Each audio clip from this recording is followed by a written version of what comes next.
Weekend అయినా walking చేయాలన్నా, పిల్లలతో కలిసి సరదాగా ఎంజాయ్ చేయాలన్నా, అద్భుతమైన అందాలను చూడాలన్నా హైదరాబాద్ వాసులకు ముందుగా గుర్తుకు వచ్చేది దుర్గం చెరువు. ఎంతో గుర్తింపు పొందిన దుర్గం చెరువుకు ఇప్పుడేమైంది? అక్కడి లేక్ ఫ్రంట్ పార్కు పర్యాటకులు ఎందుకు తగ్గిపోయారు? ఇంతకీ అక్కడ సమస్య ఏంటి? Watch it. కనుచూపు మేర అంతా కనిపించే చెరువు, చుట్టూ పచ్చని చెట్లు, లేక్లో బోటింగ్, చెరువుపై అతిపెద్ద కేబుల్ బ్రిడ్జ్, కళ్ళు మిరిమిట్లు గొలిపేలా ఫౌంటైన్లు, పిల్లలు ఆడుకునేందుకు పరికరాలు. హైదరాబాద్కు ఐకానిక్ అయిన దుర్గం చెరువు గురించి చెప్పాలంటే మాటలు చాలవు. పర్యాటకుల మదిని దోచి ఎంతో మందితో మన్ననలు పొందిన దుర్గం చెరువు ఇప్పుడు దుర్గంధం బారిన పడింది.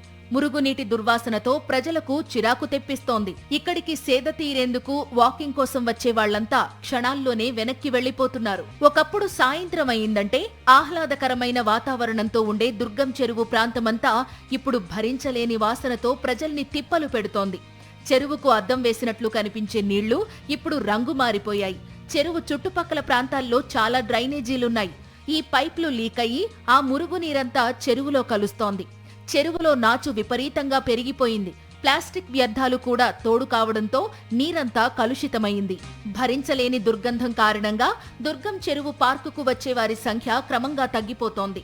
దుర్గంధానికి తోడు దోమలు, ఈగలు చెలరేగడం ప్రజల్ని ఇబ్బంది పెడుతోంది. ఇది ఇలా కొనసాగితే ఇక్కడికి వచ్చేవారు అనారోగ్యం పాలవుతారని వెంటనే అధికారులు చర్యలు తీసుకోవాలని పర్యాటకులు కోరుతున్నారు.